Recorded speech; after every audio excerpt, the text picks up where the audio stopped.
Hi, my name is Cody Fedler. I work for Splash Printing Company. Today I'm going to be giving you a little bit of the secret sauce on how we print the shirts. We're going to talk about the actual screen printing process. This is a screen that we use to actually print with. It sounds exactly like what it is. It's a screen. It's got the mesh in there that we push the ink through to get your image onto the garments. It starts off with something like this, and then what we end up doing is we coat it with this special material called emulsion. And it's photosensitive, so when the light hits it, it'll harden. And the way that we get your image onto there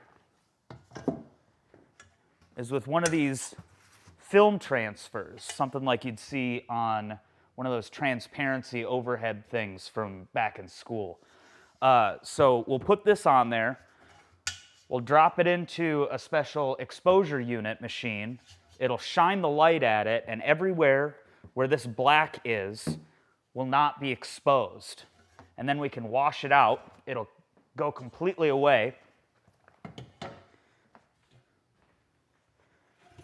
And it'll leave us with something like this that we can use to, again, push the ink through this part of the screen right onto your shirt. That process I just described covers one colors. So what if we want to print multiple colors? Well, you're going to end up having to do that process for every color that you want to add onto the shirt here.